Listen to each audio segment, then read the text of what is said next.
Assalamualaikum warahmatullahi wabarakatuh. Alhamdulillah.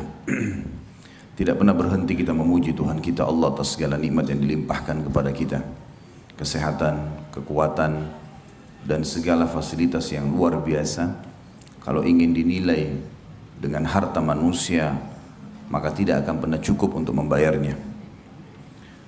Juga kita panjatkan salam hormat kita, salawat dan taslim yang telah diperintahkan oleh Sang Pencipta Allah untuk diucapkan kepada manusia terbaik, sebaik-baik suri tauladan. Siapapun yang mencontohi manusia terbaik ini pasti hidupnya akan tentram, bahagia, kemenangan akan diperoleh dari musuh-musuh, dan juga solusi-solusi terbaik dari masalah-masalah dunia yang sedang dilalui. Karena memang tergambarkan dalam kehidupan manusia terbaik ini seperti apa yang tadi sudah digambarkan. Ketentraman jiwa, ketenangan, kemenangan, dan juga solusi yang terbaik dari masalah-masalah. Sang Pencipta Allah memerintahkan kita secara khusus orang-orang beriman untuk mengucapkan salam hormat kepadanya dan akan dibalas 10 kali rahmat atau karunia dari Allah secara langsung. Maka sangat wajar kalau kita selalu mengucapkan salawat dan taslim kepada Nabi besar Muhammad sallallahu alaihi wasallam. Melanjutkan bahasan kita kitab Minhajul Muslim, dan kita melanjutkan adab terhadap sesama makhluk, secara khusus adab suami istri. Dan kita akan masuk pada pagi ini, semoga Allah berkahi, adalah hak-hak istri terhadap suami. Jadi ibu-ibu boleh menuntut ini, tanda kutip, dengan cara yang santun kepada suaminya. Karena ini hak langsung dari Sang Pencipta Allah. Bapak-bapak wajib tahu ini, sehingga mengamalkan bukan karena istrinya, tapi karena perintah dari Sang Pencipta Allah. Saya pernah jelaskan di pertemuan sebelumnya, pentingnya seorang muslim menjadikan semua yang ada di sekitar dia ini adalah penyebab dia mendapatkan rahmat Allah. Seorang suami berbuat baik sama istrinya, bukan karena istrinya, tapi karena Allah, sehingga tidak ada kejenuhan dalam berbuat kebaikan itu. Begitu pula seorang istri dalam melayani suaminya, semua karena Allah, sehingga tidak ada kejenuhan. Karena manusia bisa melalui masa-masa di mana dia jenuh, lesu, marah, sakit, ya. Atau mungkin pada saat dia senang. Jadi kalau kita niatkan memang karena Allah, kita akan bisa melaluinya. Bukankah pada saat ibadah haji kita kerjakan capek sebenarnya? Penerbangan pesawat 9 jam, panas, harus tinggal di kemah, ya, di Mina, di Arafah, di Muzdalifah. Tapi tidak pernah ada orang yang ikhlas berangkat haji karena Allah, pulang ditanya mau berangkat lagi, dia bilang enggak. Pasti mau saja. Mau berangkat lagi haji? Iya. Orang yang menjawab iya itu karena dia ikhlas. Kalau orang yang tidak ikhlas berangkat, terpaksa, hanya mau ngetes, enggak bakal mau kembali lagi. Seperti itulah kurang lebih fenomena kehidupan kita semuanya. Kita tidak akan jenuh dalam menjalani rumah tangga, karena ibadah rumah tangga ini ibadah yang sangat panjang. Semenjak akad nikah sampai kita meninggal, terus menerus kita lalui kehidupan itu. Maka butuh ilmu yang kuat, sehingga mendatangkan keimanan yang kuat, dan akhirnya pengorbanan atau cinta dan pengabdian juga maksimal. Kalau diniatkan karena Allah, semuanya kita akan tenang. Mau baru menikah sampai punya anak 10 pun tetap sama. Nggak ada bedanya. Orang mukmin tidak akan berubah. Bagaimana dia bermuamalah di hari pertama, di bulan pertama yang dikenal dengan bulan madunya, akan sama sampai dia meninggal dunia. Semua muamalah yang baik, santun, menasehati, meluruskan, berkorban, itu akan terjadi. Karena niatnya dari awal karena Allah. Tapi kalau karena disuruh oleh orang tua, karena kebetulan cuma punya rasa cenderung, ya. Apalagi yang bahaya itu orang kalau cenderung hanya karena fisik. Karena kapan fisik pasangannya berubah, udah mulai keriput, udah mulai ada ubannya, maka bisa berubah semuanya. Atau orang menikah hanya karena duit.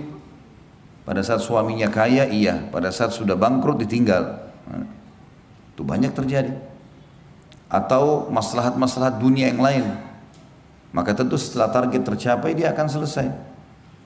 Ini akan berbeda dengan orang yang mengikhlaskan niatnya karena Allah. Mau muda, mau tua, mau sehat, mau sakit, ini pasangan saya. Peluang untuk mendapatkan surga darinya, selesai. Gak ada kata-kata jenuh, gak ada bosan. Ummu Salamah radhiyallahu anha, istri Nabi SAW, orang yang sangat tua. Saking tuanya sudah nggak bisa layani Nabi SAW lagi biologis. Hibahkan malamnya buat Aisyah radhiyallahu anhum ajma'in. Jadi Nabi SAW bertahan. Bukan berarti karena sudah tua tidak bisa layani biologis lalu ditinggal. Udahlah nggak apa-apa. Ya, bisa nikah dengan yang lain. Siapa yang tidak suka dengan Nabi SAW?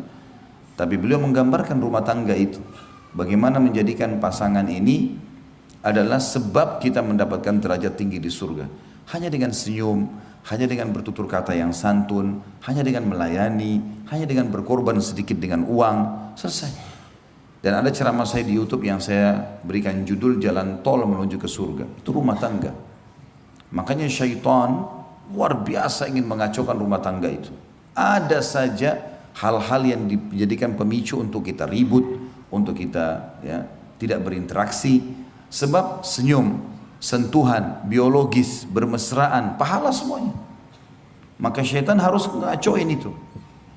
Kadang-kadang subhanallah gara-gara satu tutur kata yang salah dari pasangan kita sudah nggak berhubungan 2 hari, mungkin 1 minggu, mungkin 1 bulan, bahkan mungkin sudah sampai pada perceraian. Kenapa? Kalau kita rentet historinya hanya karena mungkin dia dianggap oleh pasangannya berkata kasar, mungkin anggapan dia.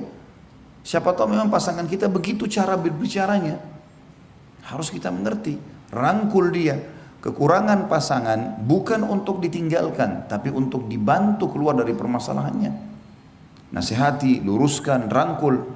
Dan kesuksesan seseorang dalam kehidupan bersosial, kalau dia sukses dalam rumah tangganya. Sehebat apapun seorang laki-laki di luar sana, namanya, wibawahnya, hartanya, tapi kalau kacau rumah tangganya, selesai urusan. Berarti orang ini gak berhasil. Dia hanya performance saja, seperti orang yang rapi pakaiannya, tapi di dalam tubuhnya banyak penyakit nih. Begitu pula seorang wanita, mau dikatakan wanita karir, kaya, cantik, terkenal namanya, lihat hubungannya sama suaminya.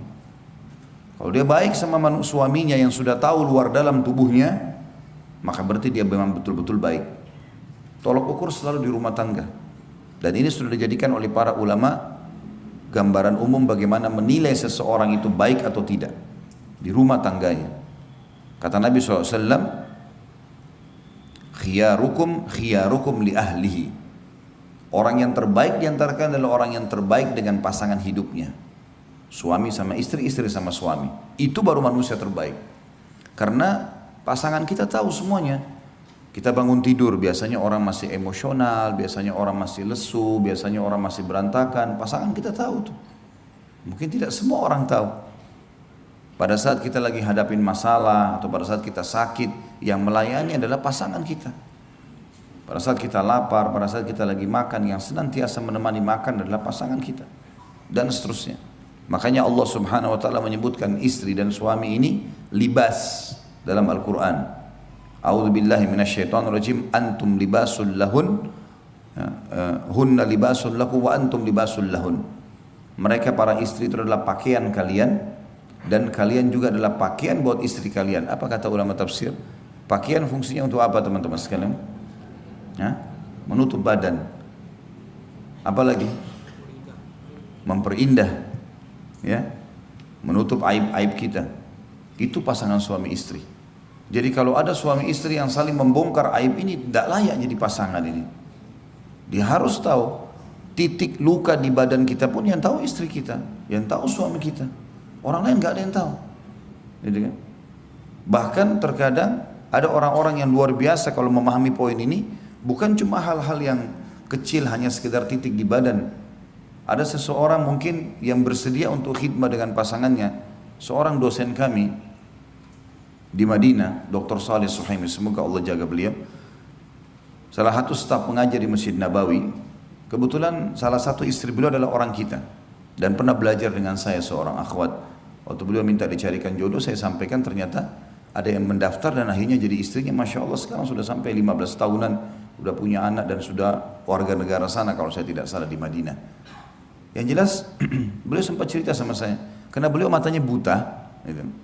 Ini saya cerita karena kebaikan ya, untuk menjadi ibrah dan pelajaran buat kita. Jadi beliau cerita sama saya dan saya memang terharu dan kagum dengan itu ya. Beliau mengatakan karena matanya buta, saya pernah masuk ke WC, kamar mandi, lagi buang hajat, dia bilang. Karena beliau buta, beliau tidak lihat. Dia bilang, saya merasa seperti ada orang di kamar mandi. Saya tanya, siapa kamu? Ditanya, apa kamu? Ditanya nama istrinya, saya nggak usah sebutin. Lalu kemudian istri mengatakan, iya. Kata Syekh, jangan di sini, di luar saja, saya lagi buang air, baunya nggak enak. Apa kata perempuan itu? Kata Syekhnya, ini gara-gara kata-kata ini saya makin menghormati dia, saya makin mencintai dia. Dia bilang, sudah tradisi suku kami di Indonesia, itu kalau suami buang air besar dibersihin. Dia yang bersihin. Kata Syekhnya, saya berterima kasih luar biasa dengan kalimat itu, tapi biarkan saya bersihkan diri saya sendiri.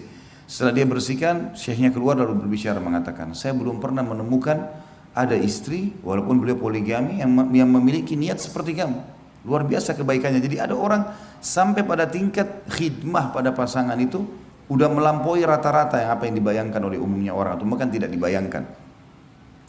Jadi memang pasangan suami istri itu adalah hal yang luar biasa.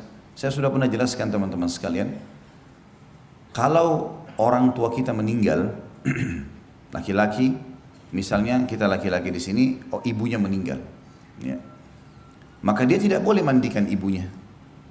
Karena melihat aurat kan. Ibunya sudah dewasa, dia juga sudah dewasa, nggak mungkin. Yang boleh mandikan sesama jenis, anak perempuannya. Kalau ayah kita bebas, kita boleh mandikan, laki-laki sama laki-laki.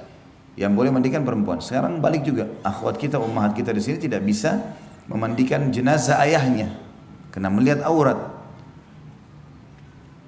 Perhatikan di sini, suami istri boleh. Sesuai dengan sabda Nabi SAW kepada Aisyah, wahai Aisyah, kalau seandainya kau meninggal duluan, aku akan memandikan dan mengurus jenazahmu. Karena sudah bebas untuk melihat aurat.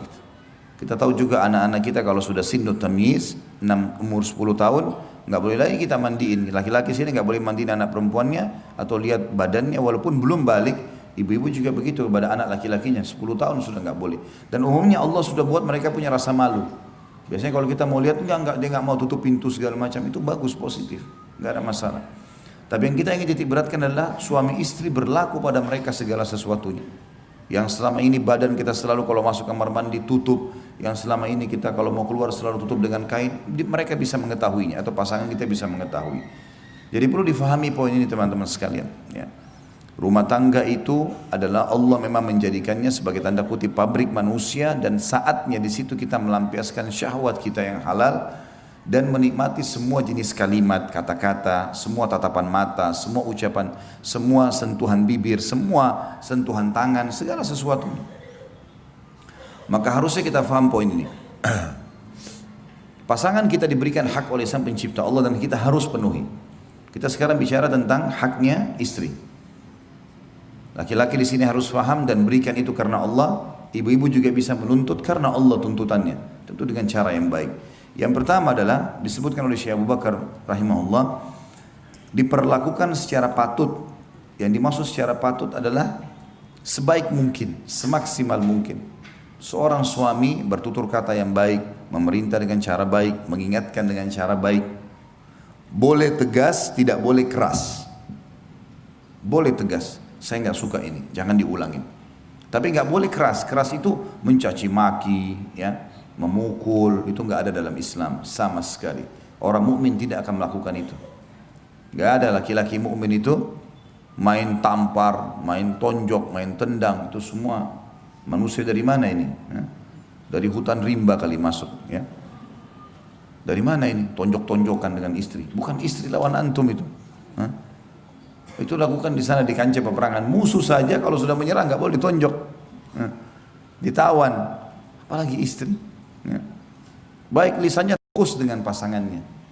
Seperti di Saudi kita kalau keluar semua perempuan berhijab. Tidak ada sesuatu yang membuat orang akhirnya terfikir, oh ini lebih baik daripada istri saya. Kan gitu. Begitu juga wanita berhijab, maka mereka menjaga diri mereka, enggak sibuk melihat orang-orang. Ya. Walaupun kalau ada interaksi yang tidak bisa kita hindari kayak di pasar, kayak harus. Tapi biasanya yang bahaya tontonan, karena tontonan itu kan kita duduk siap menonton, kan itu. Akhirnya kejiwaan kita siap menerima, pikiran kita siap mencerna. Ini bahaya, bisa mengubah pola hidup, pola fikir, pola makan, berubah semua dengan tontonan ini. Maka bahaya sekali.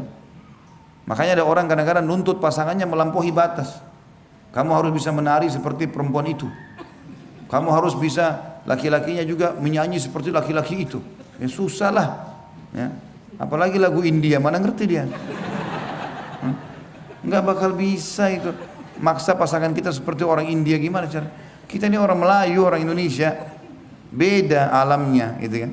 Orang Indianya aja belum tentu bisa ikuti artisnya kok. Apalagi kita mau ikut-ikutan ini. Dan memang aneh kalau kita ikut-ikutan seperti itu, karena itu memang alamnya mereka beda. Jadi tidak usah, ya. Kita boleh tingkatkan skill. Setiap orang yang kita perlu membaca, menambah informasi bagaimana menjadi suami yang terbaik, bagaimana menjadi istri yang terbaik. Agama sudah perintahkan dandanan yang baik, pakai minyak wangi yang wangi, sisir rambut yang wangi, ya tutur kata yang santun, sudah cukup kok sebenarnya. Dan kata beliau, berdasarkan sabda Rasulullah SAW kepada orang yang bertanya, apa hak istri salah seorang dari kami terhadap suaminya? Yang mana beliau menyebutkan, antut'imaha idha ta'imta wa taksuha idha tasaita wa la tadribil wajha wa la tukabbih wa la tahjur illa fil bait. Hendaklah engkau memberinya makan jika engkau makan.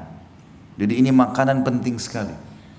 Penting sekali. Sampai subhanallah saya dengar ada beberapa ummahat kita enggak mau makan sampai suaminya pulang ke rumah.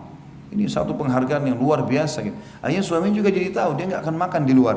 Dia makan sedikit pulang ke rumah tetap makan di rumah.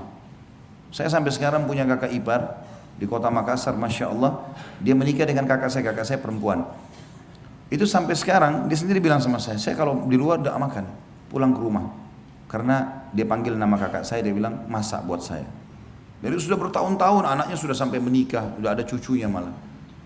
Tapi memang dia merasa makanan itu penting, punya pengaruh besar ya. Jadi ada orang subhanallah makan pikirin dirinya sendiri. Nah. Dan kalau suami pulang temani duduk makan. Istri sudah masak, teman-teman biar kenyang incipin makan sedikit. Duduk. Puji makanan itu. Royal dengan pujian kepada pasangan penting. Puji, nggak apa-apa. Asal betul, tidak ada kedustaan. Gitu kan? Dalam arti kata sini pujiannya positif.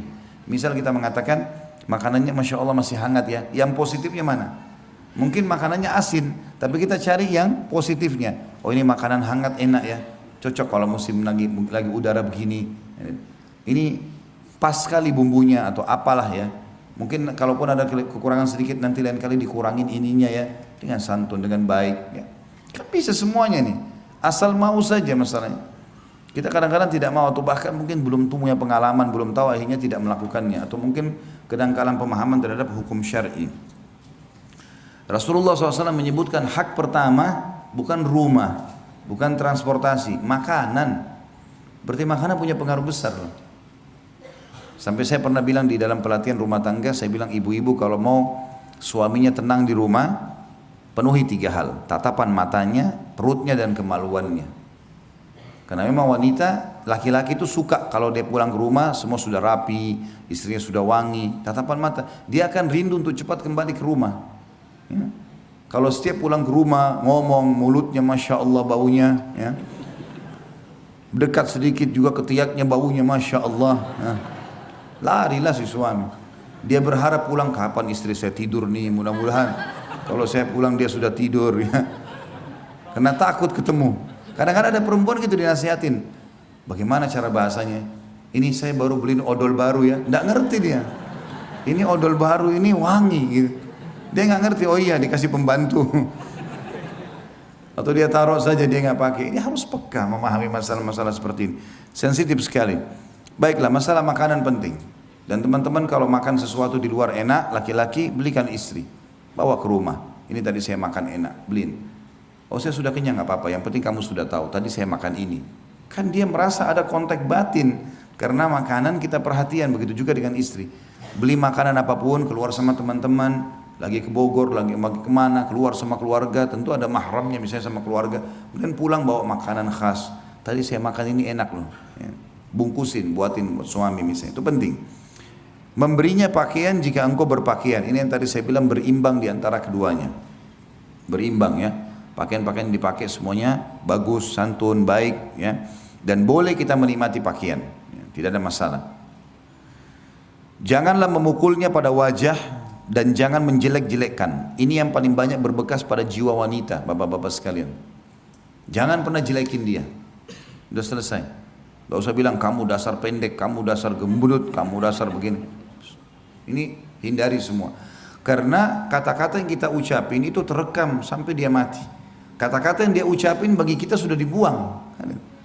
Makanya salah satu karakter wanita yang saya bilang adalah tanda kutip pendendam. Laki-laki tidak. Sudah tahu buktinya kan? Pernah saya jelasin yang lalu. Sekarang bapak-bapak kalau lagi ribut sama istrinya, baca WA-nya nih, oh macam-macam tulisannya. Kita marah pertama, tapi 2 hari lagi kira-kira diapain WA-nya? Dihapus. Ngaku nggak? Iya kan? Paling dihapus, sudahlah, sudah selesai, gak usah disimpan. Ibu-ibu saya tanya, kalau bertengkar sama suami, dihapus WA-nya? Nah, masalahnya itu. Biar sudah 1 tahun yang akan datang lagi baikan nih, lagi keluar kota sama-sama. Terus sempat tersebutkan ada satu masalah yang dulu, itu kan dulu pernah begini. Bahkan kau pernah WA begini. Enggak, kata suaminya, mana? Ini buktinya. Masih ada. Nah, jadi perempuan tuh cocok jadi penyelidik.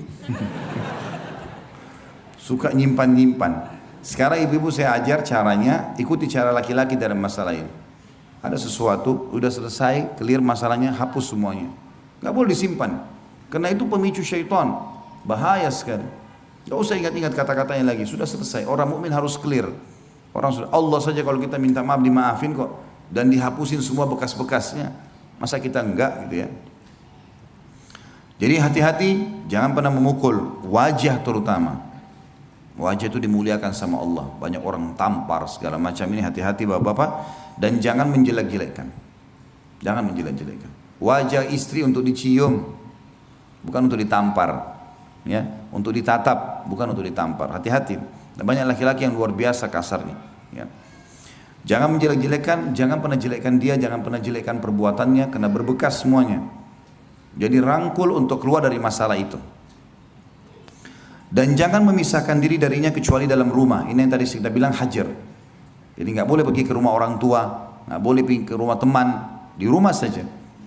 Jadi biar istri tahu kalau kita ada di kamar sebelah misalnya, ya, dihajar, dia tahu. Kalau sholat tetap kita bangunkan, nyalain lampu di kamar, sholat sudah subuh, lalu kita pergi. Ya. Seperti itulah. Dalam sabda beliau yang lain, tentu hadis ini diriwayatkan tadi Imam Abu Dawud nomor 2142 dengan sanad hasan. Dalam sabda beliau yang lain, Rasulullah SAW bersabda, "Ala wa haqquhunna alaikum an tuhsinu ilaihinna fi kiswatihinna wa ta'amihinna." Ingatlah bahwa hak mereka para istri terhadap kalian adalah kalian berbuat baik kepada mereka dan memenuhi pakaian dan makanan mereka. Itulah alam wanita. Bagaimana kita memberikan kepada mereka makanan dan pakaian yang membuat mereka puas dan suka. Ya. Dan juga sabda Nabi SAW, dan itu tadi hadis sudah kita sebutkan, diriwayatkan Imam Tirmidzi nomor 1163, dan sabda Nabi SAW selanjutnya adalah la yafruq mu'minun mu'minah in kariha minha khuluqan radiya minha akhar. Janganlah seorang mukmin membenci seorang mukminah istrinya, jika ia membenci satu perilaku darinya, niscaya dia rela terhadap perilaku yang lain. Istri kita juga manusia. Misal ada perempuan menonjol sekali di masakan, itu kelebihannya, pujilah dia di situ. Mungkin dia kurang dalam penataan rumah. Mungkin ada perempuan dalam mengatur pakaian, kerapian rumah bagus, tapi nggak bisa masak. Kalau ada yang Allah berikan kepada kita, masya Allah, wanita yang bisa mengatur semua itu sangat luar biasa. Udah rumahnya bersih, dianya bersih, masakannya enak, karunia dari Allah. Tapi seorang mukmin harus faham, kalau ada kekurangan istri, selama bukan pelanggaran agama ya, cuma masalah-masalah khidmah pelayanan, maka dia, kata Nabi SAW, janganlah seorang mukmin membenci seorang mukminah istrinya jika ia membenci satu perilaku, ada yang dia tidak suka karena kekurangan, niscaya ia rela dengan perilaku yang lainnya. Ini masalah bergaul dengan cara patut. Yang kedua, mengajarinya atau mengajari istri tentang perkara-perkara agama yang penting jika sang istri belum mengetahuinya. Ini penting sekali. Jadi seperti ummahat kita, akhwat kita sendiri diizinkan oleh suaminya pergi ta'lim, itu penting. Bapak-bapak jangan larang suami istrinya pergi belajar agama. Jangan larang. Karena itu maslahatnya buat kita sendiri sebenarnya. Kalau bapak-bapak memahami itu, ikhwah kita memahami berapa besar pengaruh kebaikan perubahan pada istri kalau dia pulang dari pengajian, maka dia tidak akan melarang. Karena perempuan pakai perasaan. Kapan ibu-ibu kena perasaan dari sisi agama beda dengan laki-laki. Kalau laki-laki mungkin dia tahu tentang sholat malam, tapi kalau dia capek dia mengatakan saya capek, mungkin besok aja saya sholat. Perempuan belum tentu begitu. Mungkin kalau dia kena perasaan secara keimanan, walaupun capek dia bisa bangun sholat malam. Kena perasaan beda. Ya. Di sini kita harus mengajarkan dan membiarkan mereka mendalami agama yang dalam, ya. Baik itu dengan cara hadiri pengajian atau kita memberikan fasilitas yang lengkap. Sekarang sudah ada internet, ya. Dengan segala macam perusahaannya berbeda-beda bersaing, sudah sangat cepat kita bisa pasang di TV, ya. Saya pernah mengunjungi rumah seorang muslim saudara kita, dia lihatin ke saya, jadi dia sudah pakai internet yang cukup bagus di rumah, semuanya sudah tinggal acara ceramah. Istrinya pun habis masak, dia lagi di kantor tinggal putar YouTube ceramah Ustadz Fulan, tinggal nonton saja. Karena biasanya kalau acara TV, kalau luput jamnya kita nggak bisa kan. Kalau di YouTube kan kita bisa ulang-ulang, bisa kita pilih lagi, bisa dinonton lagi walaupun kita tidak sempat hadir tadinya. Positif, siapkan fasilitas itu di rumah. Jadi buat di rumah itu betul-betul suasana islami dan disiapkan semua fasilitasnya. Atau mengizinkannya untuk menghadiri majelis-majelis taklim untuk belajar karena kebutuhannya untuk mempelajari agamanya dan mensucikan jiwanya lebih besar daripada kebutuhannya terhadap makanan dan minuman yang juga wajib dipenuhi. Sebagaimana firman Allah Subhanahu wa taala dalam surat Tahrim ayat 6. A'udzu billahi minasyaitonir rajim. Ya ayyuhalladzina amanu qu anfusakum wa ahlikum nara. Al-ayat. Hai orang beriman, pelihara dirimu dan keluargamu dari api neraka. Maksudnya buat dia faham agama supaya dia tidak berbuat hal-hal yang berbau agama. Saya sedih kalau melihat atau mendengar sebagian akhwat kita atau umat kita mengeluh, ya kadang-kadang kami mau pergi taklim dilarang oleh suami. Sayang sekali. Dia tidak faham kalau suaminya tahu bagaimana pengaruh secara kejiwaan karena hadir di pengajian itu luar biasa. Dia akan lebih santun dengan suaminya, dia akan lebih khidmah, dia akan lebih takut kepada Allah dalam hak-haknya. Itu akan tertanamkan, ya. Kata beliau, istri termasuk keluarga yang harus dipelihara dari ancaman api neraka, yaitu dijaga dengan keimanan dan amal soleh. Sedangkan amal soleh itu harus dengan ilmu sehingga bisa melaksanakannya dengan benar sesuai dengan tuntunan syariat. Hal ini berdasarkan sabda Rasulullah sallallahu alaihi wasallam dalam sebuah hadis yang diriwayatkan oleh Imam Bukhari Muslim dan Imam Tirmidzi juga meriwayatkan nomor 1163. Jadi tentu hadis ini sahih karena riwayat Bukhari Muslim. Rasulullah SAW bersabda, ala wastausu bin nisa'i khaira fa innahunna awanin au asiratun indakum. Ingatlah, berbuat baiklah terhadap para wanita karena mereka adalah tawanan yang ada pada tangan kalian. Bapak-bapak, saya kasih resep sederhana, walaupun ini rahasia di antara kita, cuma pakai mic apa boleh buat. Ibu jadi dengar gitu kan. Tidak bisa matiin, harus dengar gitu. Jadi kalau istri berbicara sesuatu, sekali lagi, omongan-omongan yang tidak nyaman tinggalkan saja. Ditinggalkan maksudnya tidak usah dihiraukan, tetap ada di situ tapi nggak usah dihiraukan. Kita buat teh sendiri, kita buat kopi, kembali lagi dengarin, biarin saja, anggap orang sedang berdongeng. Biarin dia ngomong, nggak apa-apa. Itu kuncinya. Dan jangan terpengaruh dengan setiap statementnya perempuan, karena perempuan kalau sampaikan sebuah statement, dia tidak pikir jangka panjangnya, sekarang saja. Lagi marah ya sekarang, mau cerai, mau mati, mau apa, terserah, nggak mau tahu. Kalau kita laki-laki kan berpikir panjang, makanya perceraian ditaruh di tangan laki-laki. Kalau cerai di tangan ibu, satu hari berapa kali ibu ceraikan suaminya? Saya mau tanya. Terlambat sedikit, saya ceraikan kamu. Hah? Semua cerai. Jadi kalau mendengar kata-kata cerai dari lisan istri sudah biasa itu. Itu sudah, jangan dihiraukan, jangan menjadi beban pikiran. Nah, anggap angin lalu. Kalau dia ngomong sesuatu yang positif baru kita tanggapi. Itu yang dilakukan Umar bin Khattab. Istrinya marah, ngoceh-ngoceh, dibiarin sama Umar. Sampai ada sahabat mau mengeluh, istrinya juga bicara begitu di rumah. Oh, ternyata rumah Umar didengar dari luar suaranya istrinya Umar. Kau Umar begini, kamu begitu, kamu begini, segala macam. Umar diam saja. Orang ini pulang, akhirnya Umar dengar ada orang dari depan pintu, dibuka pintu sama dia, dikejar orang itu. Kenapa kau pulang? Amir Mu'minin, masalah kita sama. Di rumah istri saya banyak ngomel-ngomel, di sini juga anda diomelin gitu. Dia bilang, perempuan Dia udah masakin masakan saya, dia udah cuciin baju saya, dia jadi ibu anak-anak saya. Udahlah, anggap saja dia ngomel. Ya. Maaf ibu-ibu ya, anggap radio rusak. Lah, kalau dia sudah ngomong kasar, pulangin saya ke rumah orang tua saya nyesel nikah sama kau, masa mau dilayani? Hah? Kira-kira, masa mau dilayani? Oh iya, saya pulangin kamu sebentar, kan tidak mungkin. Nanti akhirnya kau sudah dibawa pulang di mobil tengah jalan baru nyesel-nyesel. Jangan, tidak usah dilayani. Tanda kutip tadi ya, radio rusak itu. Hanya supaya mudah difahami. Tapi kalau nanti kalau coba terapin, kalau memang ada bapak-bapak yang Allah uji gini, istrinya suka ngomel, coba terapin. Kalau dia lagi ngomong, walaupun kita pegel, dengarin aja. Nanti sekali dua kali dia tidak mau lagi ngomel tuh, karena dia tahu tidak ditanggapi. Nah, dia jadi berhenti sendiri. Sudah tahu ya? Senyap suara bapak-bapak ini. Entah paham atau enggak ini. Itu rahasia susah didapat itu ya. Baiklah. Sabda Nabi SAW sini yang mulia, ingatlah, berbuat baiklah terhadap kaum wanita. Maksud dalamnya adalah bertutur kata yang baik. Tidak usah terlalu ditanggapi permasalahan yang diucapkan. Karena banyak laki-laki begitu, terlalu terbawa dengan arus perkataan istrinya. Akhirnya dia sakit hati sendiri, dia pegel sendiri. Enggak. Bijaksana, dewasa. Yang perlu ditanggapi yang enggak usah. Tapi juga kita enggak usah tinggalkan. Ya, itu penting. Karena mereka adalah tawanan di tangan kalian. Dari rumah ayahnya kita ambil dengan kalimat akad, dipindahin ke rumah kita. Dia yang masain, dia yang bersihin rumah, dia yang jadi ibu anak-anak. Ngapain harus dimarah-marahin? Enggak perlu. Udah biarin aja. Di antaranya adalah dengan mengajarkan hal yang bisa memperbaiki sikapnya dalam beragama dan mendidiknya dengan didikan yang membuatnya bisa istiqamah yang baik.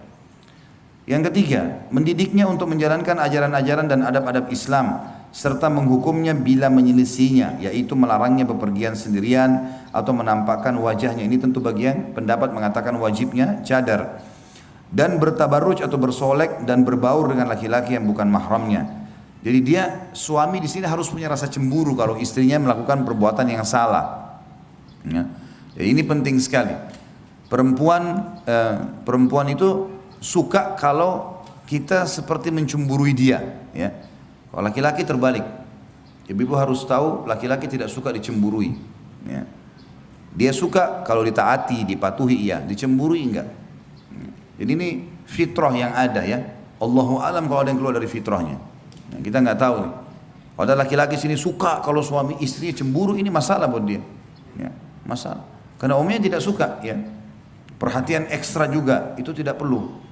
Kita menjalankan tugas dan kewajiban. Tidak usah terlalu banyak telepon ke suami.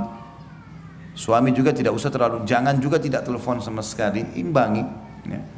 Ada hal-hal yang perlu, keperluan mendesak, direspon dengan cepat seperti itulah.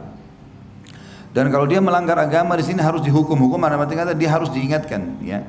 Di samping itu hendaknya memberikan perlindungan dan pengayoman yang cukup sehingga tidak membiarkannya merusak akhlak atau agama dan tidak membiarkan sarana untuk berbuat fasik terhadap perintah-perintah Allah dan Rasulnya atau berbuat jahat. Karena suami adalah penanggung jawab istrinya, berkewajiban menjaga dan memeliharanya sebagaimana firman Allah di dalam surah An-Nisa ayat 34, A'udzubillahi minasyaitonirrajim, ar-rijalu qawwamuna 'alan nisa. Kaum laki-laki adalah pemimpin bagi kaum wanita. Juga dalam hadis Bukhari Muslim, Imam Bukhari nomor 893, Imam Muslim 1829, Rasulullah SAW bersabda, "War-rajulu ra'in fi ahlihi wa huwa mas'ulun ar-ra'iyyati." Laki-laki adalah pemimpin bagi keluarganya dan akan diminta pertanggungjawabannya terhadap keluarga yang dipimpinnya. Jadi kita bertanggung jawab terhadap pelanggaran-pelanggaran istri juga. Jadi kalau ada istri tidak pakai hijab, dia tidak sholat, suaminya bertanggung jawab itu. Beda kalau sebaliknya ya. Kalau suami melanggar ya, agama, tugas istri mengingatkan, tapi bukan kewajiban dia seperti kewajiban suami terhadap istri.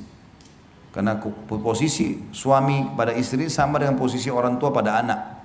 Salah anaknya maka dia bertanggung jawab, salah istri dia bertanggung jawab. Ya, dan tidak terjadi hal yang sama bagi perempuan. Jadi misalnya kalau suaminya melakukan hal yang salah di luar sana, dia dengar, dia nasihat, dia boleh nasihat, tapi dia tidak tanggung jawab. Karena dia tidak punya kewajiban perempuan mengawasi suaminya lagi buat apa di luar. Tapi istri harus suaminya mengawasi, lagi ngapain di rumah, kerja apa, ketemu sama siapa, tamu siapa yang datang, harus dengan izinnya semua. Ya. Yang keempat, bersikap adil bila dia poligami tentunya terhadap para istri jika memang dimadu, yaitu adil dalam memberi makanan dan minuman, pakaian, tempat tinggal dan juga giliran, ya. Tentu di sini termasuk dalam adil kalau istri pertama memiliki misalnya 2 anak, istri kedua misalnya baru nikah, belum punya anak, maka tentu beda dari sisi nafkah dan makanan. Dan ada anak-anak, gitu kan. Kalau mau lebih adil lagi, maka setiap istri diberikan hak yang sama. Kemudian nanti anak-anak diberikan hitungan sendiri. Maka itu jauh lebih tenang, ya, lebih baik. Memberi makan dan minum, pakaian, tempat tinggal. Dan kalau seorang suami berpoligami, dia berikan istrinya yang satu baju, misalnya ada pesanan harga 200.000 misalnya. Kita tahu yang istri yang lain tidak butuh baju itu, maka kita kasih nilainya. Tetap harus adil, nggak boleh tidak. 200.000 sini, 200.000 kasih ke sana. Buat penilaian, ya, yang harus ada, tidak boleh tidak. Walaupun istri kita tidak harus tahu dalam masalah poligami itu. Misalnya ini tadi saya beliin baju dia, gitu kan, 200.000. Kamu kan tidak butuh, saya kasih duitnya. Nggak usah dibahasakan itu. Ya. Karena kalau dibahasakan nanti dia akan bertanya panjang. Bajunya seperti apa, warnanya apa, ya. Nggak perlu. Kita sudah tahu, tulis di laptop atau di data kita pribadi di handphone kalau istri ini punya hak 200.000, hak 1 juta. Karena yang ini kita kasih. Kecuali hal-hal yang di luar hak-hak ini, yang misalnya udzur syar'i. Kalau si perempuan sakit misalnya, istri pertama sakit, masuk rumah sakit, diopname, bayar 5 juta. Enggak mungkin kita kasih 5 juta ke istri kedua yang sehat. Enggak, kalau dia sakit nanti kita biayai. Ini keluar dari udzur lain. Nah, kalau sakit, tapi kalau yang lain enggak boleh. Harus adil. Catat per rupiahnya. Karena Allah akan hisab itu. Hati-hati. Nggak ada hubungannya sama sekali. Saya punya catatan di laptop saya, semuanya lengkap. Ini lebih sekian, saya kasih yang ini. Nilai, nggak bisa sama sekali. Kalau salah ini hubungannya sama langit. Bukan sama mereka-mereka ini. Perempuan gampang kalau mau dikelabui, bisa saja orang bohong. Tapi sama Allah nggak bisa. Hati-hati. Allah bisa tarik fasilitas yang Allah berikan kepada kita justru karena kita melanggar hukum dengannya. Jadi jangan main-main soal ini. Harus di sini adil. Karena poin keempat bicara masalah itu, ya. Dalam masalah giliran adalah mabit, hak mabit, dan ini tergantung bagaimana seseorang itu bernegosiasi kalau mabit. Nah, mabit masih bisa negosiasi. Misal saya datang 3 hari sekali atau saya bagi setiap hari satu. Normalnya sehari masing-masing. Kalau tidak, misalnya karena kesibukan atau beda kota, maka bisa negosiasi. Saya bisa datang waktunya sekian kali. Kalau dia mengatakan baiklah nggak masalah, si istri bertanazul namanya, ya, memberikan haknya, tidak apa-apa datang misalnya seminggu sekali atau 2 minggu sekali atau 3, itu nggak ada masalah. Tergantung kesepakatan. Kalau itu disepakati khusus untuk masalah mabit. Tapi kalau nafkah nggak boleh sama sekali. Dari sisi harta tadi harus sama. Dikatakan tidak berat sebelah dalam hal-hal tersebut atau curang ataupun aniaya. Karena Allah yang Maha Suci dan Maha Tinggi telah mengharamkannya. Sebagaimana firman-Nya dalam surah An-Nisa ayat 3, A'udzu billahi minasyaitonir rajim, fa in khiftum alla ta'dilu fawahidatan aw ma malakat aymanukum. Kemudian jika kalian takut tidak dapat berlaku adil, maka kawinilah seorang saja atau budak-budak yang kalian miliki.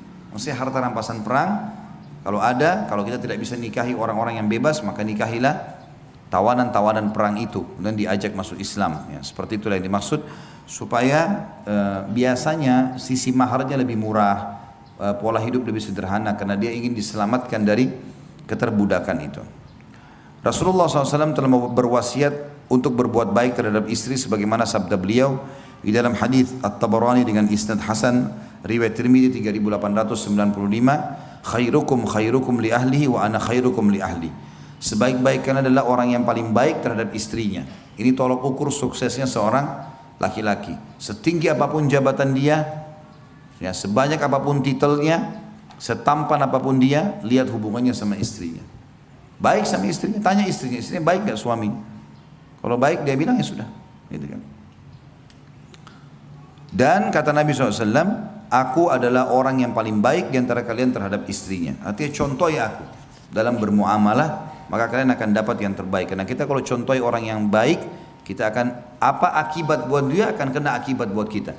Kita kalau contohi orang buruk, apa akibat buat dia, akibat buat kita juga, ya. Orang kalau rajin ke masjid, sholat, orang baik, jujur, Akibatnya apa dia? Namanya harum. Kita kalau ikuti sama kan akibatnya. Pencuri teman kita, pembohong kita ikutin. Akibatnya dia apa? Dibenci orang. Kita juga akan dapat akibat yang sama. Yang kelima, tidak menyebar rahasianya. Ini penting sekali. Nggak boleh kita sebar rahasia teman-teman sekalian. Dan tidak menyebut-nyebut aib yang ada padanya. Ini yang luput banyak orang-orang kita di Indonesia ini. Luar biasa gitu. Sampai suaminya atau istrinya itu semua orang tahu siapa dia. Diceritakan segala satu keburukannya. Nah, jangan. Walaupun sudah cerai, teman-teman sekalian nggak boleh ceritain aib orang. Nggak boleh. Orang umum saja nggak boleh kita ceritain aibnya, apalagi pasangan kita. Jangan. Ada orang dia jengkel karena salah satu perilaku atau dia tidak cocok, kemudian dia sebarkan sana sini. Itu tidak boleh. Tidak menyebarkan rahasianya dan tidak menyebut-nyebut aib yang ada padanya. Karena suami adalah kepercayaannya dan yang dituntut untuk menjaga dan melindunginya. Hal ini berdasarkan sabda Rasulullah SAW, Inna min asyarrin nasi indallahi manzilatan yawmal qiyamah ar-rajulu yufdi ila imra'atihi wa tufdi ilaihi thumma yanshuru sirraha. Hadis ini hadis sahih riwayat Imam Muslim 1437. Sesungguhnya seburuk-buruk kedudukan manusia di sisi Allah pada hari kiamat adalah laki-laki yang menggauli istrinya dan istrinya pun yang menggauli suaminya, lalu suaminya menyebarkan rahasianya. Riwayat lain, lalu keduanya menyebarkan rahasia pasangannya. Terutama dalam masalah biologis, nggak boleh cerita. Udah selesai. Allah kasih kelebihan pasangan kita, udah selesai. Jangan cerita. Bapak-bapak sini jangan, Allah kasih istri yang Masya Allah memenuhi semua kebutuhan biologis. Apa yang dia harapkan semua terpenuhi, dia puas. Jangan cerita sama teman, sama sekali. Walaupun itu kita menganggap nikmat. Tuh istri saya Allah karunia begini, saya dikasih begini. Kalau di antara 3 orang teman kita laki-laki, istrinya tidak begitu, apa yang muncul di benaknya? Mengganggu istri kita nanti. Bahkan itu banyak terbuka pintu-pintu perselingkuhan karena dia telepon istri kita atau dia WA dan dia menggunakan bahasa-bahasa yang diajarkan oleh syaitan untuk menunggangi kelebihan itu yang kita sudah ceritakan. Istri kita kan heran, kok bisa dia tahu ya? Tapi dia bukan mengatakan dari suami, dia punya retorika syaitan yang membuat seakan-akan itu kelebihan yang dia harapkan dari wanita lain atau apalah. Terbuka masalah-masalah baru, nggak boleh. Ibu-ibu juga begitu. Allah kasih suami yang Masya Allah puasin secara biologis, ibu merasa cukup segala macam, maka jangan ceritain ke perempuan lain. Kalau ibu ceritain ke teman-temannya, suami saya itu begini, suami saya begini. Kalau suami mereka tidak begitu, akan terjadi hal yang sama.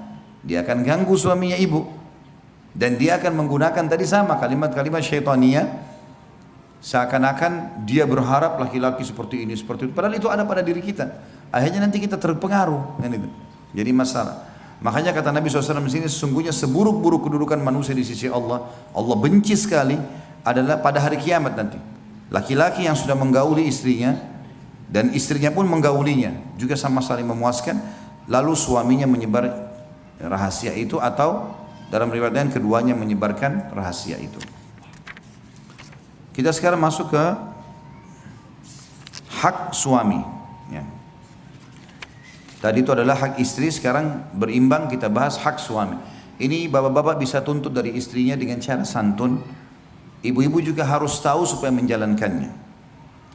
Istri berkewajiban kata beliau terhadap suaminya, yaitu dengan melaksanakan kewajiban-kewajiban dan adab-adab berikut. Yang pertama, menaatinya dalam hal-hal selain kemaksiatan terhadap Allah. Ya.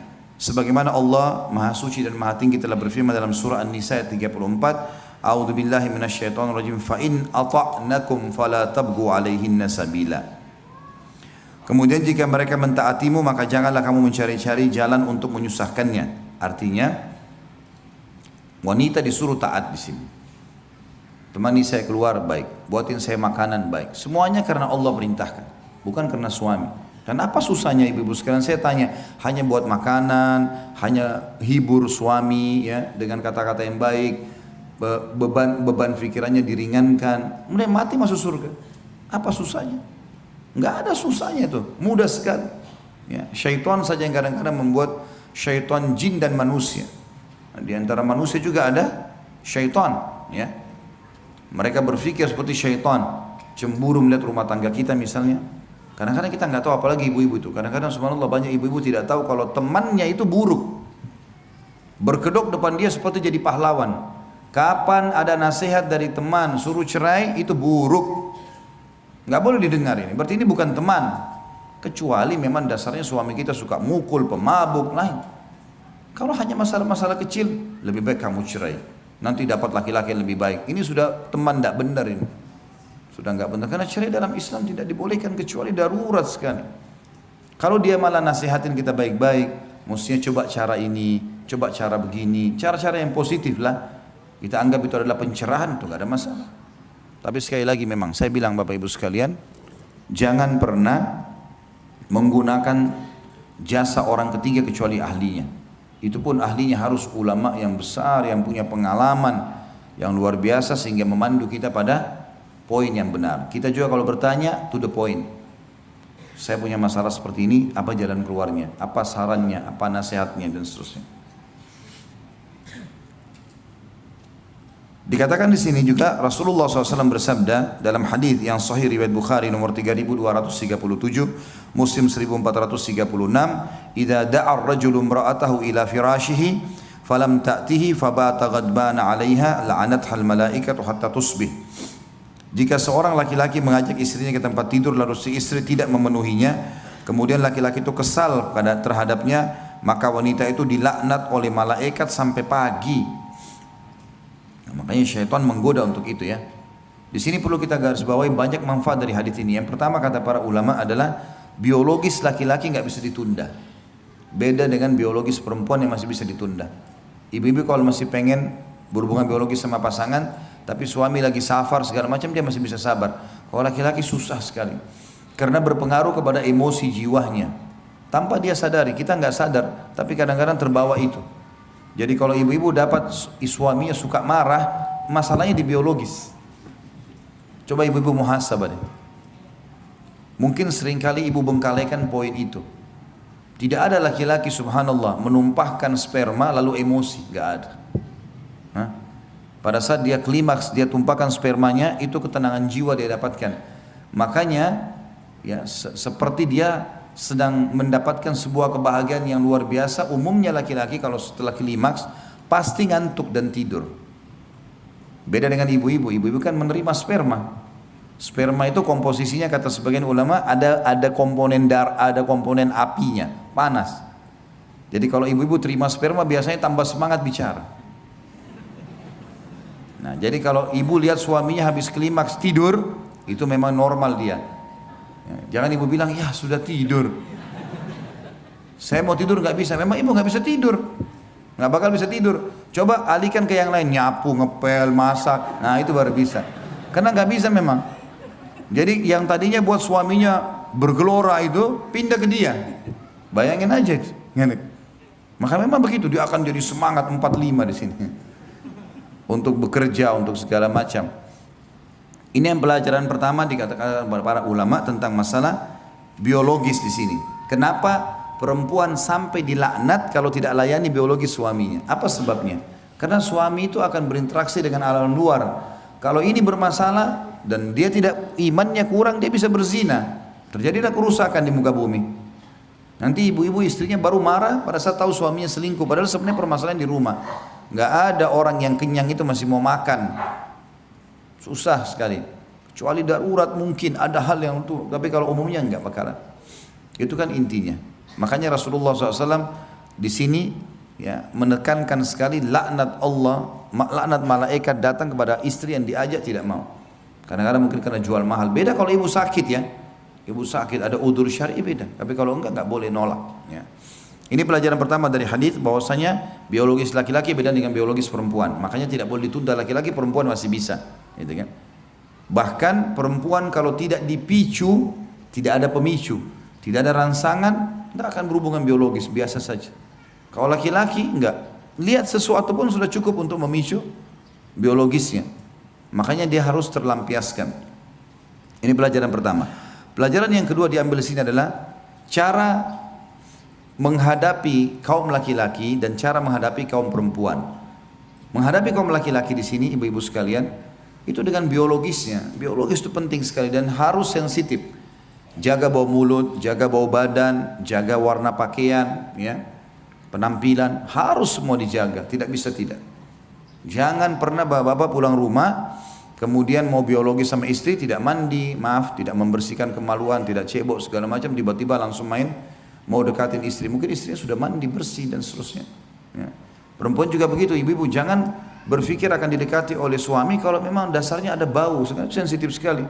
Bau mulut, bau badan, kenapa sih nggak pakai minyak wangi, kenapa nggak kumur-kumur dengan mouthwash, ada banyak, sikat gigi sebentar berapa, 1 menit paling gitu kan. Semprot minyak wangi, sesuatu yang disuka oleh pasangan kita, pakai baju yang paling bagus ya. Kadang-kadang subhanallah ada orang menganggap rancu dengan istri atau suami menggunakan baju-baju khusus buat mereka di rumah. Ini keliru. Apa yang membuat pelacur, mohon maaf, punya nilai jual? Ibu-ibu saya tanya, apa yang membuat pelacur punya nilai jual? Penampilan, pakaian, kan itu, wangi. Coba kalau seandainya dia pakai daster di tempat perzinahan, kira-kira ada yang mau bayar dia? Enggak kan? Nah, semestinya setiap istri begitu di rumah, bukan kita contoh pelacur, tidak. Mestinya pakai baju yang bagus. Nah, kalau merasa baju itu kurang cocok tapi suami suka, nggak apa-apa, bersabar, kita pakai. Gitu kan. Mungkin warna yang dia suka. Kalau suami suka rambutnya panjang, dipanjangin. Dia suka sedikit di model yang asal tidak menyerupai laki-laki, nggak ada masalah. Saya pernah hadapin kasus rumah tangga dari keluarga saya. 15 tahun lebih menikah, mau cerai, puncaknya saya duduk sama suaminya karena suaminya suka rambut panjang, istrinya nggak suka, selalu mau pendek rambutnya, hanya masalah itu. Tapi 15 tahun suaminya sabar, selalu bilang, kadang-kadang dia bawain foto, saya suka foto perempuan rambut panjang begini, kadang-kadang apalah bahasanya, akhi, ya akhi. Jadi gara-gara itu saja. Ayah suami istrinya sempat dinasehatin, kenapa sih kalau yang panjangin rambut, kenapa? Kan bagus, suaminya jadi suka lihat gitu kan. Bapak-bapak boleh beli baju yang bapak-bapak suka, boleh beli baju. Saya tidak merasa aib kalau saya beli pakaian yang saya tahu ini saya suka lihat kalau istri saya pakai. Bukan aib itu, pakaian tidur kah, pakaian apa, itu di rumah gitu kan. Itu nggak ada masalah. Sebagaimana juga ibu-ibu bisa lakukan itu, ya. Karena bagi laki-laki kita penting sekali masalah melihat sesuatu itu. Ini yang pelajaran kedua yang diambil ya. Kalau masing-masing laki-laki dan perempuan ini cara menghadapinya. Ya. Ibu-ibu kalau mau suaminya lunak, ya baik, maka biologis nomor 1 bagi dia.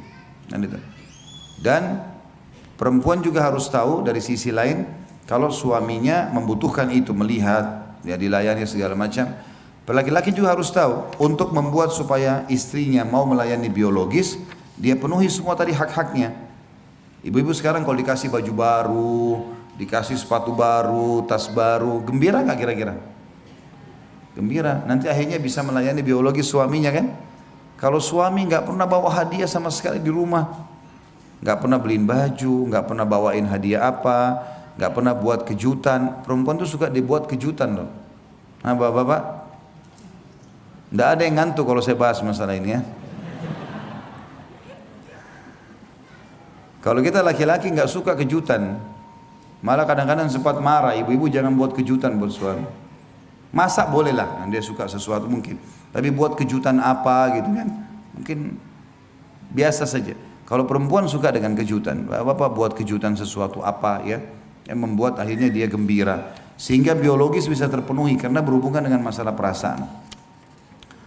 Juga ada sabda lainnya, beliau SAW bersabda dalam hadis yang sahih diriwayatkan Abu Daud nomor 2140, Al-Hakim meriwayatkan nomor 206 dan disahihkan oleh Tirmidzi di nomor 1159. Rasulullah SAW bersabda, "Lau kuntu amiran ahadan an yasjuda li ahadin la amartul mar'ata an tasjuda li zawjiha."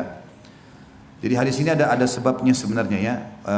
Pada saat Muadz bin Jabal radhiyallahu anhu kembali dari Yaman ke Madinah, tiba-tiba beliau sujud di bawah kaki Nabi SAW. Lalu kata Nabi SAW, apa ini Muadz? Berdirilah. Kata Muadz radhiyallahu anhu, ya Rasulullah, saya di Yaman melihat kalau orang-orang menghormati pimpinan mereka, maka mereka sujud di kakinya. Dan saya anggap anda orang paling layak untuk saya sujudi. Maka saya sujud kepada anda. Kata Nabi SAW, tidak. Hai Muadz, seandainya, ini lanjutan, ini hadisnya saksi bahasan ditulisnya, tapi saya awali dari awal kisahnya. Seandainya aku dibolehkan memerintahkan seseorang bersujud kepada orang lain, pasti aku perintahkan wanita sujud kepada suaminya.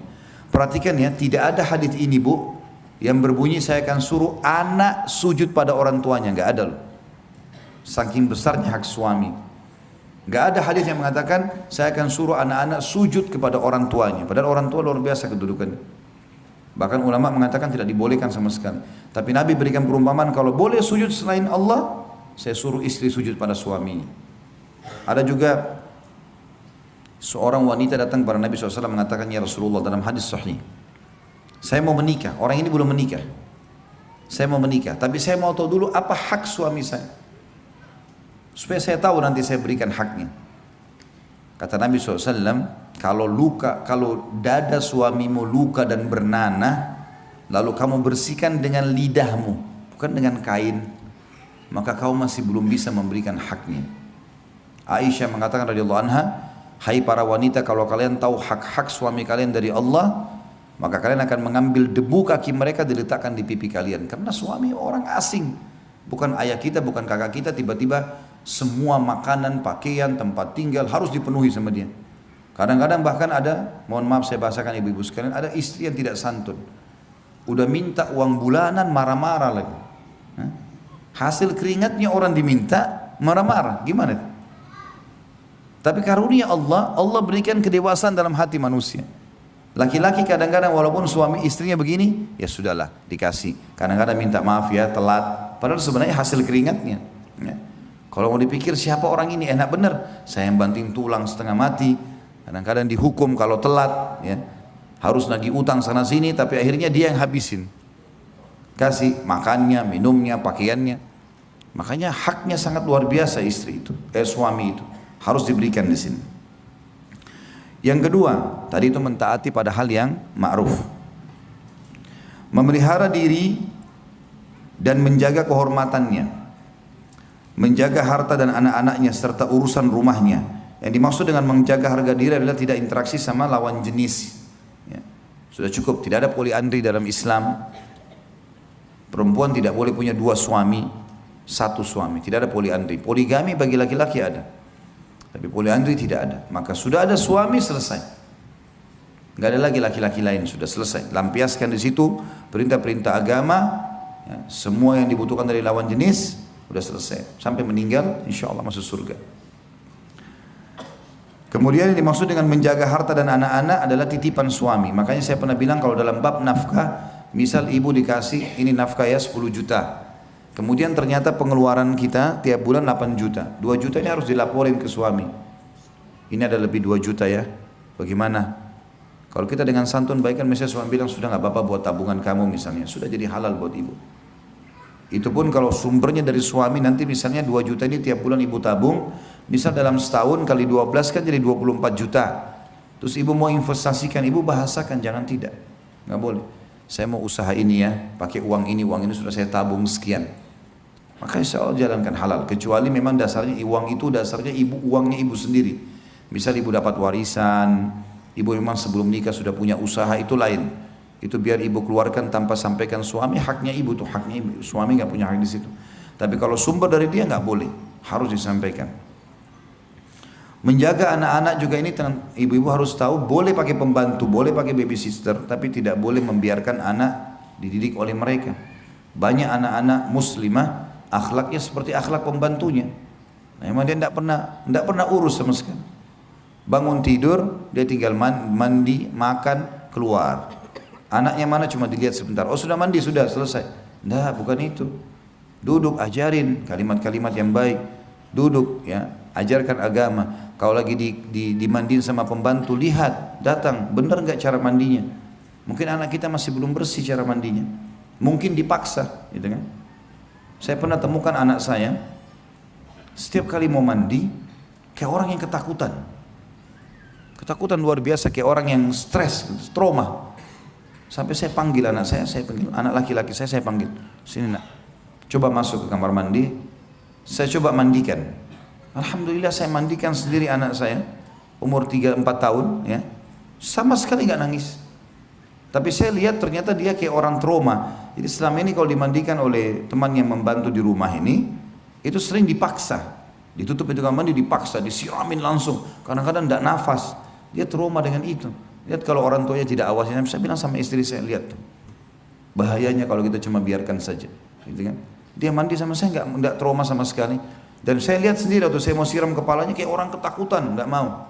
Saya kasih dia timba, mandi sendiri nak. Lihat nih caranya, mandi. Akhirnya dia bisa. Sekarang alhamdulillah sudah baik. Dan saya dudukin akhirnya saya bicara baik sama muslimah ini saudari kita. Hati-hati kalau anak-anak ini jangan sampai salah pendidikan. Nah ini kebanyakan perempuan yang lupa ya, atau melepaskan begitu saja anaknya. Dia tidak punya keterlibatan di situ. Ini salah juga ya. Karena anak-anak adalah aset amal jariah. Tapi sekali lagi boleh pakai tenaga yang membantu. Serta seluruh urusan rumah di sini kebersihan, kerapian. Hal ini berdasarkan firman Allah Taala dalam surah An-Nisa ayat 34. A'udzu billahi minasyaitonir rajim. Fas-salihatu qanitatun hafidatun lil ghaibi bima hafidallah. Sebab itu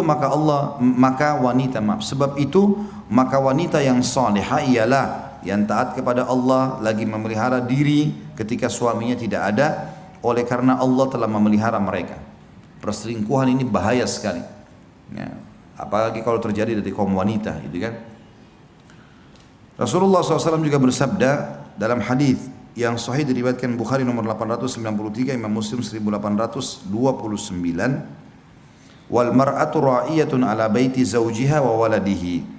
Dan wanita adalah pemimpin di rumah suaminya, maksudnya bertanggung jawab terhadap rumah suaminya dan anak-anaknya.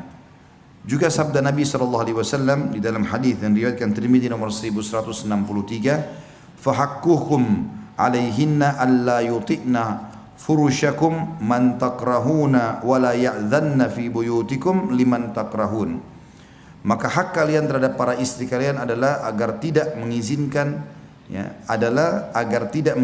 orang yang tidak kalian sukai meniduri tempat tidur kalian, dan tidak mengizinkan orang yang tidak kalian sukai masuk ke dalam rumah kalian. Tentu semua laki-laki yang berusaha berinteraksi sama istri kita yang bukan mahram, tentu kita tidak senang. Otomatis seperti itu, larangan mutlak ya.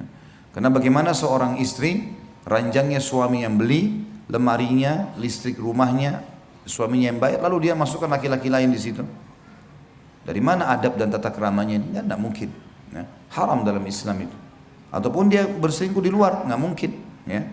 Dan ini waswas syaitan, kadang-kadang membuat sebagian wanita dikuasai syaitan, padahal sebenarnya suaminya sudah bisa penuhi dia. Sama halnya kalau suami punya kekurangan dalam masalah biologis, misalnya ejakulasi dini dalam masalah biologis, kita bisa terapi kok itu, kita bisa bantu suami, kita bisa membantunya gitu kan, supaya pikiran dia tidak berfokus ke situ. Dan itu bisa saja kita lakukan ya. Itu ada untuk tata cara sendiri dan bisa konsultasi sama teman-teman medis dalam masalah ini.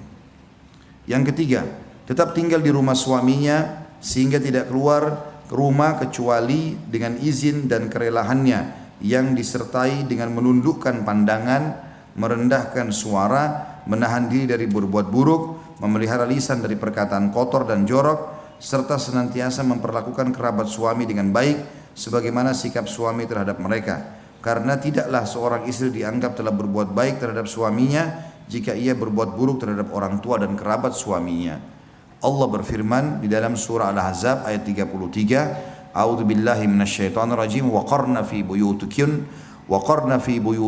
wa la tabarrujna tabarrujal jahiliyatil ula. Al-ayah.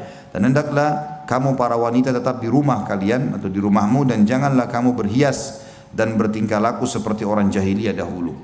Orang jahiliyah itu di Mekah, kalau mereka di rumah, mereka bajunya berantakan. Kalau mereka keluar rumah, dandanannya luar biasa. Ini dianggap dengan tradisi jahiliyah. Kalau kita balik sekarang, di rumah justru silakan menor, silakan indah, silakan cantik, silakan rapi. Di luar malah harusnya biasa-biasa, jangan jadi fitnah buat orang. Ini perintah Allah dalam surah Al-Ahzab. Dalam surah Al-Ahzab juga ayat 32 Allah berfirman, A'udzu billahi minasyaitonir rajim, fala takhda'na bil qawli fayatma'al ladzi fi qalbihi marad. Al-ayah. Dan jangan juga kamu tunduk dalam berbicara sehingga berkeinginanlah. Sebenarnya bukan tunduk ini, takhda'na bil qaul artinya perkataan yang suaranya sengaja dimanja-manjakan ya. Ini yang dilarang dalam Al-Quran. Jadi kalau bicara ada penting, misalnya lagi belanja di pasar atau segala macam, saya mau beli ini pak, saya mau beli ini, to the point gitu ya. Gak usah muter-muter, ayamnya ini beli di mana pak ya, ini kapan disembelih gitu kan, berapa ekor bapak jual sehari, untuk apa ya? Untuk apa banyak bertanya ini, apalagi kalau menggunakan kata-kata yang tidak benar ya, kata-kata yang bisa mengundang syahwat. Maka janganlah kamu tunduk dalam berbicara sehingga keinginan orang yang ada penyakit dalam hatinya mengganggu kalian. Jadi nggak boleh sampai bermanja-manja akhirnya laki-laki ingin mengganggunya. Kemudian dalam surah An-Nisa 148 juga berbunyi, A'udzu billahi minasyaitonir rajim, la yuhibbullahu al-jahra bis-su'i minal qawli illa man zulim. Al-ayah. Allah tidak menyukai ucapan buruk yang diucapkan dengan terus terang kecuali oleh orang yang dianiaya.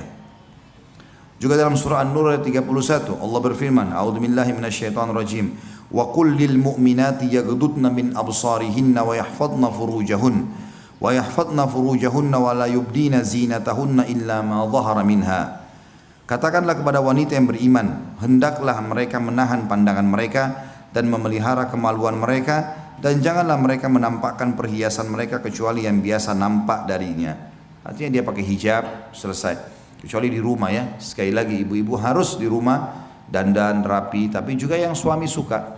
Kalau suami ibu bilang saya lebih suka alami, nggak usah pakai kosmetik, ya sudah nggak apa-apa, jangan dipakai di depan dia, ya, terserah dia, gitu kan. Kalau dia suka yang begini nggak masalah, yang penting yang membuat dia nyaman itu sudah cukup. Karena memang dandanan ibu cuma boleh buat dia, yang lain tidak boleh, gitu kan.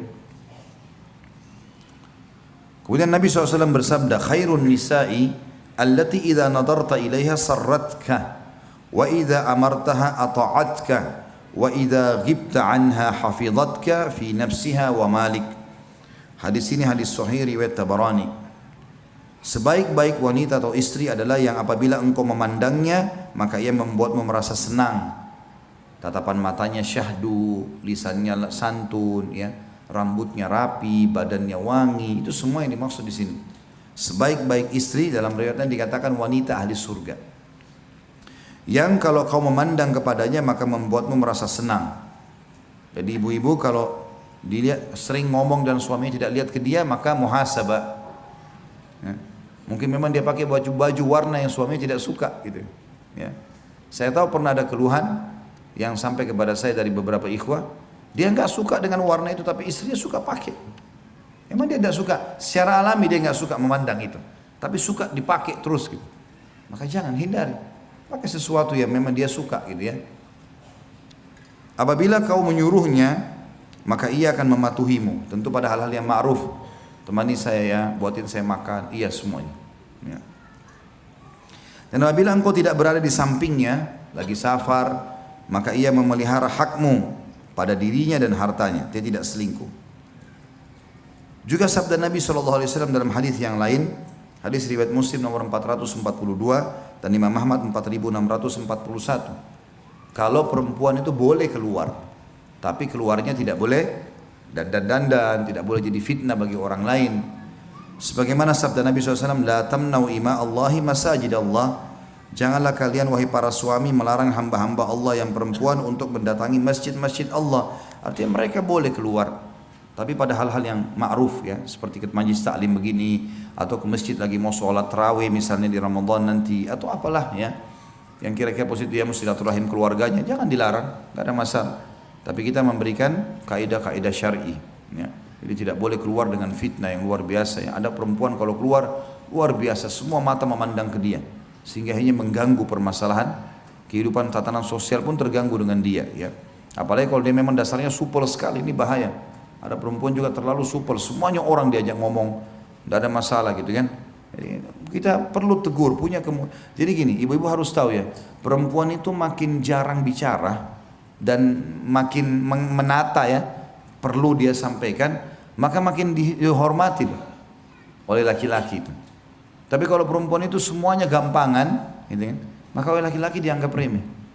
Kalau ada perempuan belum nikah, suaminya tahu, calon suaminya tahu kalau dia ini orangnya bijak, ngomong kapan perlu ya, dia jaga wibawahnya. Kecuali kalau sudah nikah lain, maka pasti akan dihormati.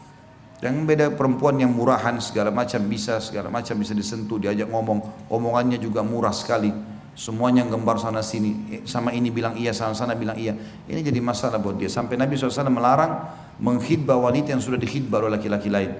Khidbah itu baru diminta, baru saya mau menikah sama anda, datang ke walinya, saya mau nikah sama anak anda, baik kami minta waktu, itu khidbah namanya.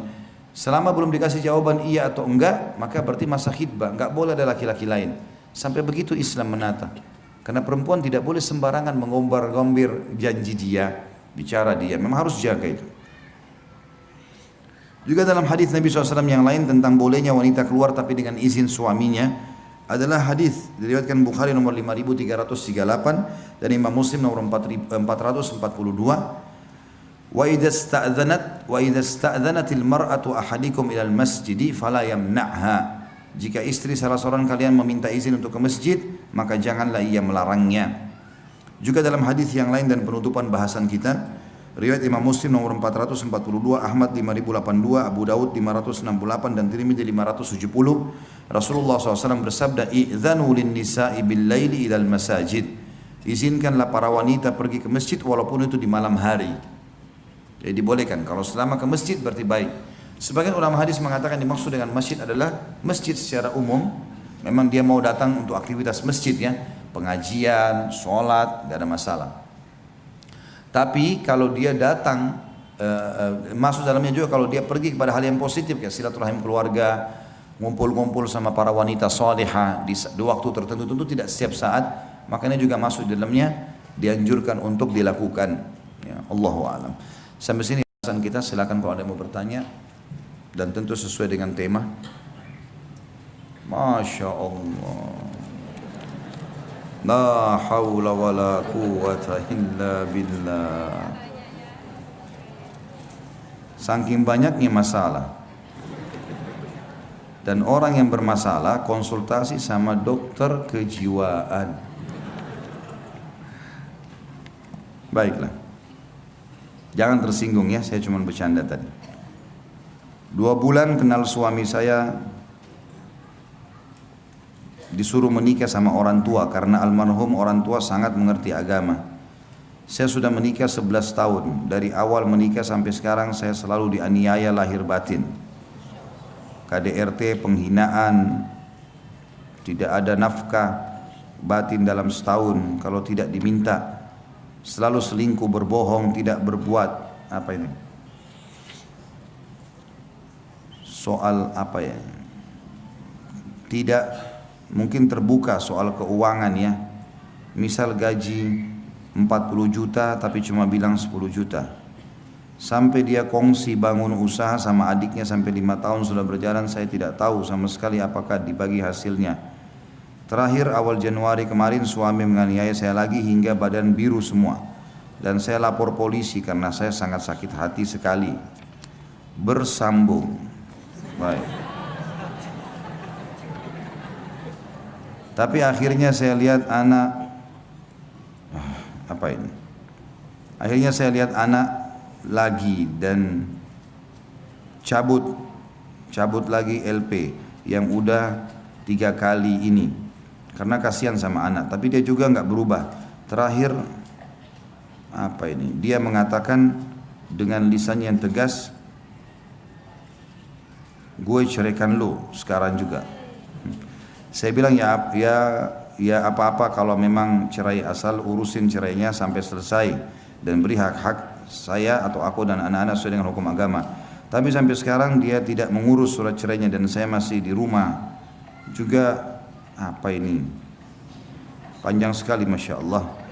Walaupun dia sering mengusir saya keluar dari rumah setiap dia marah, hanya karena masalah sepele. Apa yang saya harus lakukan Ustaz? Sama sekali apa ini? Merasa tidak pernah mendapatkan kasih sayang suami. Pertama sekali tentu kalau posisi saya sedang ditanya, saya akan jawab sesuai dengan pertanyaan. Ibu kalau ada di sini yang direkayasa berdosa, jangan tunggangi fatwa. Itu dulu yang pertama. Yang kedua, setiap orang yang sedang ditanya hukum agama dan dia tahu, maka Rasulullah SAW sudah pesankan, kalau datang kepadamu seseorang yang matanya satu kecabut, jangan kamu terima sampai kamu sudah lihat rivalnya, lawannya. Mungkin dua-dua matanya sudah tercabut. Ya. Jadi saya tidak tahu suaminya ibu ini, saya tidak tahu tentunya ibu yang berkeluh kesah. Kalau betul semua apa yang dibahasakan ini, maka tentu suami berdosa besar. Tidak memenuhi biologis, sering berdusta dan segala macam hal yang dibahasakan tadi ini luar biasa. Dan bertahannya ibu dalam rumah tangga adalah ibadah. Ibu sekarang sedang panen pahala dalam masalah ini. Tapi perlu diberikan masukan-masukan, ya, perlu didoakan. Ya. Dan kalau memang betul kondisi seperti ini dan sudah berjalan bertahun-tahun tidak mau berubah, maka saran saya puncaknya, syaratnya ya, memang sudah berusaha, sudah ikhtiar, sudah nasihatin, sudah doakan, masih saja istikharahkan kepada Allah. Salat 2 rakaat minta petunjuk sama Allah. Saran saya baca buku doa yang ada doa istikharahnya. Setelah salam kalau tidak hafal boleh pegang bukunya, baca. Di antaranya kan, ya Allah kalau seandainya perkara rumah tangga ini baik buat diriku, agamaku, ya kehidupan akhiratku dan kehidupan duniaku dan kehidupan akhiratku, maka berkahilah, mudahkanlah gitu kan, dan catatkan sebagai takdirku. Dan kalau seandainya perkara mempertahankan rumah tangga ini buruk buatku, agamaku, urusan duniaku dan urusan akhiratku, maka pisahkanlah ya. Pisahkanlah dan tunjukkanlah kebaikan dimanapun itu teradakan atau terarahkan. Saran saya seperti itu. Allah alam. Jadi ibu istikharah kepada Allah SWT kalau betul-betul sudah ikhtiar ya, istikharah kepada Allah, minta kepada Allah petunjuk.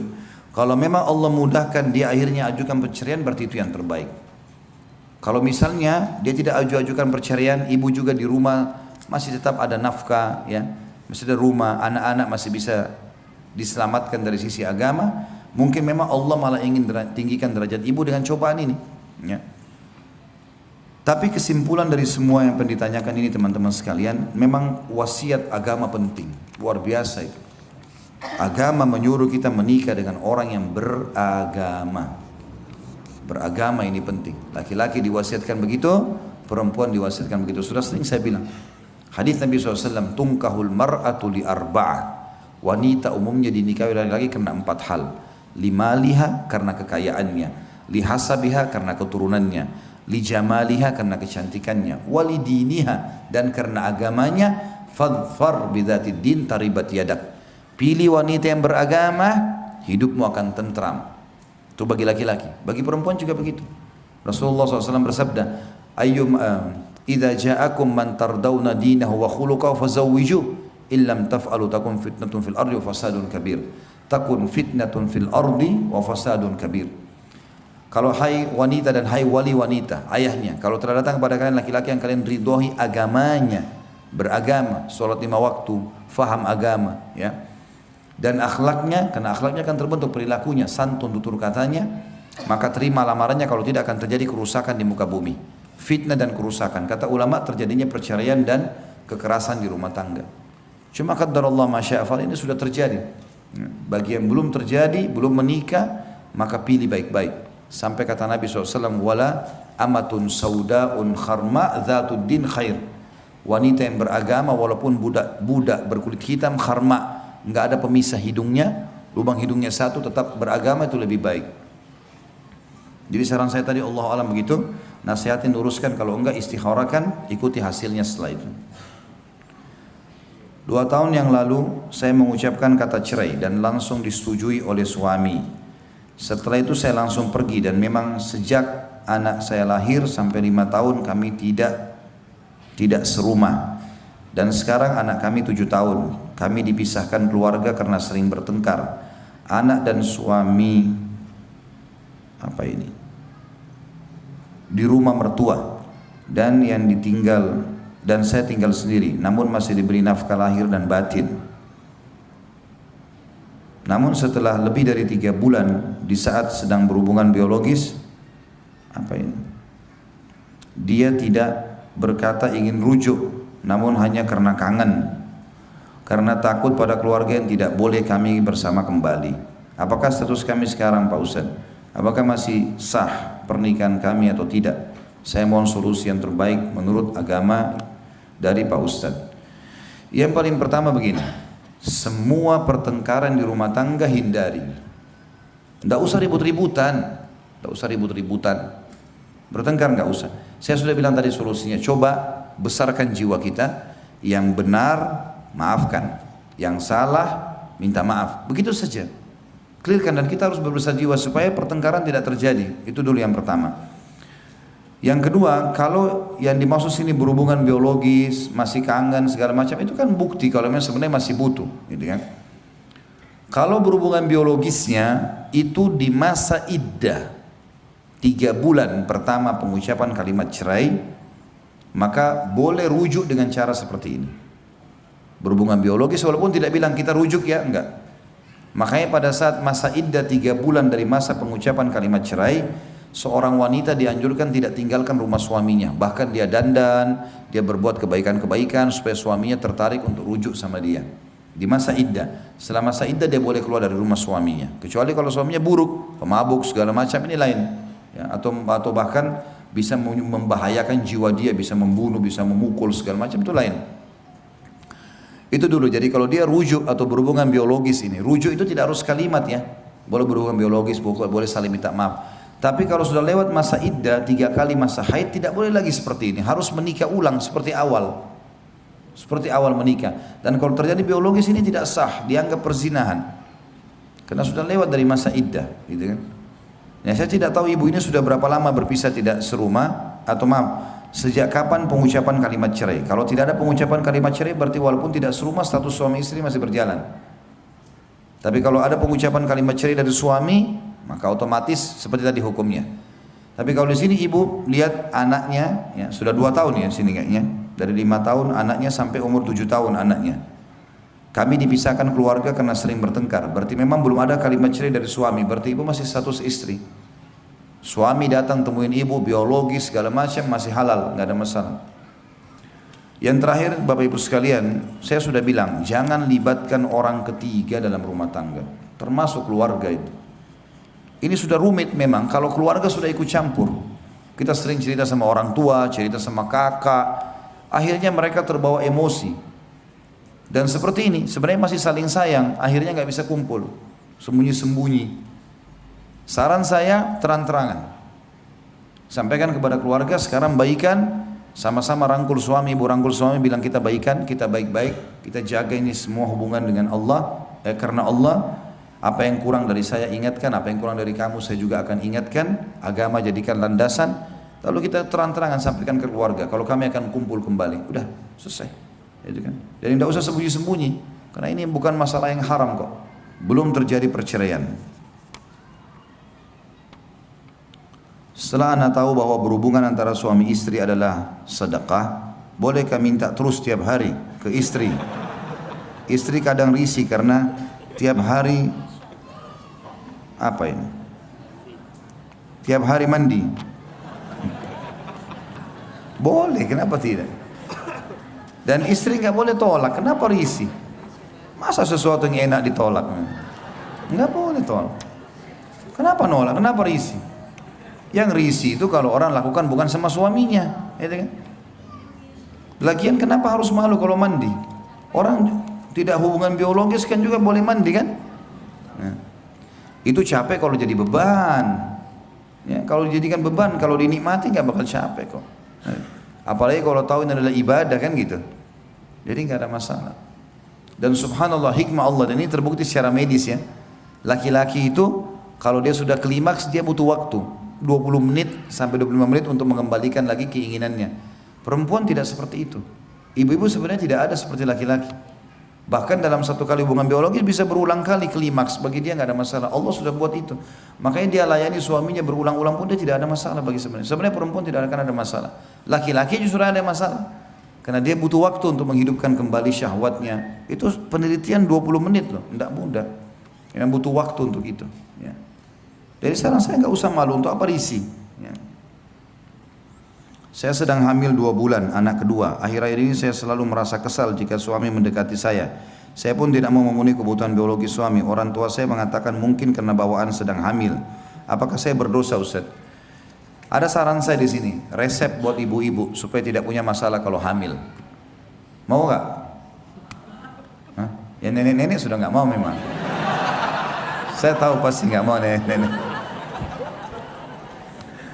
Jadi gini, kebanyakan orang itu dia selalu ngidam, mau mangga mudah lah, mau sop ayam yang ada di Lamongan, padahal dia di Jakarta, mau bubur Manado yang di Manado. Wah, ini tidak mau lihat suami, nggak mau lihat cahaya. Tahu apa sebabnya ini? Ini sugesti diri. Jadi kadang-kadang waktu ibu masih gadis, ini saya bahasakan ke istri saya. Ini kadang-kadang waktu masih gadis, mungkin ibu kita sama teman-temannya lagi ngobrol. saya kalau ngidam tidak mau lihat suami saya. Kita nggak sadar sedang rekam itu sebenarnya. Saya nggak mau lihat cahaya, saya pengen mangga ini, saya pengen begini. Akhirnya terekam itu, dan itu akhirnya pada saat hamil tanpa disadari jadi masalah. Jadi masalah, gitu kan? Jadi ini semestinya bisa diobati secara kejiwaan. Walaupun kalau sudah muncul memang pengen sekali, gak ada masalah. Boleh kita bahasakan ke suami. Ya. Dan ini harus dibahasakan baik-baik. Terutama kalau sensitif, seperti masalah biologis sensitif memang. Karena suami kadang-kadang tidak bisa mengerti masalah itu. Bukan karena dia ya, karena kejiwaannya memang gak bisa. Dia gak bisa membendung itu. Masuk kepada pikiran, masuk kepada perasaan, masuk ke segala macam emosional gitu kan. Saran saya yang pertama, ibu tentunya konsultasikan kepada teman-teman medis. Mungkin ada obat-obat yang bisa dikonsumsi, anti mual atau apalah yang bisa membuat kita akhirnya hilang dari perasaan-perasaan ini. Yang lain adalah yang kedua, saran saya tadi, sugesti. Coba sekarang bilang dalam diri ibu sendiri, saya nggak masalah. Saya kalau ada makanan saya makan nggak masalah. Saya suka dekat dengan suami saya. Jadi harus bahasanya seperti itu. Sehingga dalam jiwa kita, di mindset kita yang sudah terekam tidak benar ini dulu bisa tergantikan dengan yang baik gitu ya. Ini poin ya, yang mungkin Allah alam yang saya bisa kasih masukan.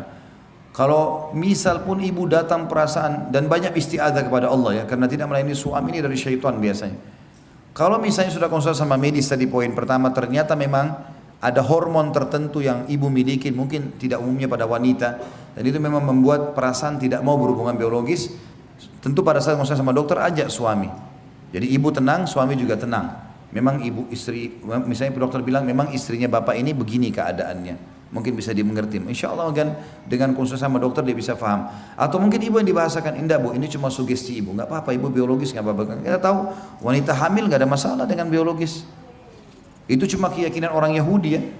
Makanya pernah di zaman Nabi SAW terjadi orang-orang Yahudi menyebarkan berita kalau wanita hamil tidak boleh digauli, dan kalau digauli anaknya bisa juling.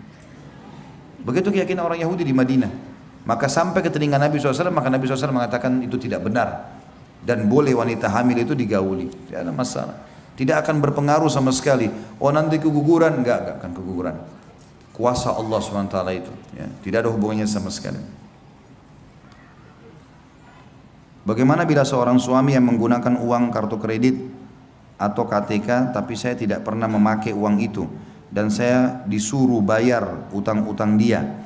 Setelah saya bayar dia menambah lagi utang ribanya. Akhirnya saya memutuskan untuk berpisah. Suami minta dibayar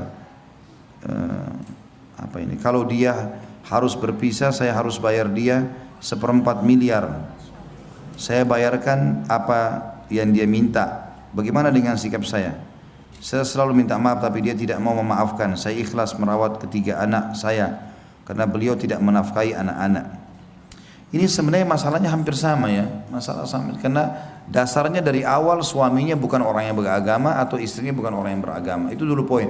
Makanya saya selalu wasiatkan, dan ini kalau bapak ibu sudah alamin, jangan kasih anak-anak lagi mengalami hal yang sama, kesian. Jadi mereka harus dapat pasangan yang beragama. Ciri-cirinya itu ibu-ibu kalau mau cari anak mantu yang baik, kalau azan lihat di masjid tuh yang di saf-saf pertama itu. Nah, itu orang-orang yang baik tuh. Azan memenuhi haknya Allah. Dia selalu di situ baca Al-Quran ya. Orang-orang yang agamis, ketahuan didengar oleh tetangga-tangganya orang ini baik, itu yang kita jadikan anak mantu. Begitu pula laki-laki mau nikah anak-anak kita laki-laki, nikah dengan wanita-wanita yang sudah hadir di majelis ilmu, pakai hijab syar'i, nama keluarganya baik, itu memang harus ya. Itu dulu poin. Kalau bahasan ini adalah kita mau tahu dulu, ibu ini sebenarnya membayarkan utang suaminya dari uang suami atau ibu yang disuruh bayar pakai uang ibu. Kalau utang uang suami dia suruh bayar, bayar saja, nggak ada masalah. Dia titipin, ini bayarin ya utang saya di sana, pakai aja bayarin, nggak ada masalah. Walaupun itu adalah masalah riba, karena kan dia membayar, dia menyelesaikan masalah, dia buka pintu riba baru nasihatin. Kalau itu nggak boleh. Ya, tidak boleh, sampaikan, kirimkan kepada dia ceramah-ceramah tentang masalah riba, kumpulkan artikel-artikel yang jelas, letakkan di meja kerjanya, biar dia ini ya, maaf ya saya bukan menyinggung tapi coba baca, siapa tahu bisa menambah wacana. Saya bukan menggurui ya, insya Allah kalau santun suami bisa terima kok. Kalau kita lempar, nih baca masalah riba, haram tuh. Masuk neraka kalau kau nggak mau dengar. Nah lain. Ini sama tadi di awal saya bilang menantang ini. Ya. Suaminya pasti spontan nolak. Tapi kalau taruh santun di atas meja kerjanya ini ya, saya dapat artikel, siapa tahu berguna. Ini masalah riba loh. Saya khawatir saja jangan sampai kita sekeluarga ada masalah. Saya nggak guruin ya. Mau dibaca, alhamdulillah nggak dibaca juga nggak masalah. Contoh. Kalau yang dimaksud sini ibu disuruh baca, bayar pakai uangnya, ibu punya hak untuk tidak bayar. Jangan mau dipaksa, nggak apa-apa. Saya punya utang sekian, kamu harus bayar pakai uangmu. Oh nggak ada urusannya, gimana cara? Kecuali memang uang dititip. Ibu nggak punya kewajiban untuk itu dan ibu tidak usah kerjakan yang bukan kewajiban. Biar dia mau marah, terserah dia mau marah, nggak ada masalah. Kan bukan kewajiban saya, yang utang kan kamu. Baik, kamu kan juga makan? Enggak, saya nggak makan. Kan tadi dikatakan saya nggak makan kan? Saya nggak ambil hari itu. Kalaupun misalnya dia berutang sama orang, kemudian utang itu dipakai beliin rumah, pakai beliin segala, memang kewajiban dia, bukan kewajiban ibu. Dia kan harus siapin nafkah. Ibu nggak harus bayar.